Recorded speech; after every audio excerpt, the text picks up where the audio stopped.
ముస్లిం సోదరులు అత్యంత విశిష్టంగా జరుపుకునే పండుగ ఏదైనా ఉంది అంటే అది బక్రీద్ పండుగ. బక్రీద్ అంటే ఏమిటి? దీనికి గల ఉన్న ప్రత్యేకత ఏమిటో ఇప్పుడు తెలుసుకుందాం. ప్రతి మతం వారు వివిధ రకాలైన పండుగలు వాళ్ళ సాంప్రదాయం ప్రకారం అయితే జరుపుకుంటారు. ఇలా ప్రతి మతానికి సంబంధించిన పండుగకు అయితే ఒక విశిష్టత అయితే ఉంటుంది. బక్రీద్ పండుగను ఈద్ అల్ అదా అని కూడా పిలుస్తారు. బక్రీద్ అంటే బక్రీ ఈద్ అని అర్థం. బక్రీ అంటే జంతువు, ఈద్ అంటే పండుగ. మరి ఈ బక్రీద్ పండుగకున్న చారిత్రాత్మక కథ ఏమిటో ఇప్పుడు ఈ వీడియోలో అయితే తెలుసుకుందాం. ఇబ్రాహీం గారికి చాలా సంవత్సరాల తర్వాత అయితే ఒక కుమారుడు అయితే జన్మించాడు. ఈ ఇస్రాయిల్ నిద్రిస్తుండగా అల్లా తన కలలోకి వచ్చి నీ కుమారుడిని బలి ఇవ్వమని అయితే కోరాడు.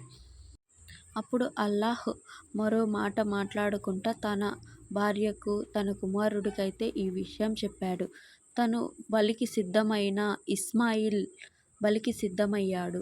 ఇప్పటికి ఈ వీడియో అయితే ఇంతేనండి. పార్ట్ 2 కోసం అయితే వెయిట్ చేయండి. మన వీడియో నచ్చితే లైక్, షేర్ అండ్ సబ్స్క్రైబ్ చేయండి. Okay friends, bye bye.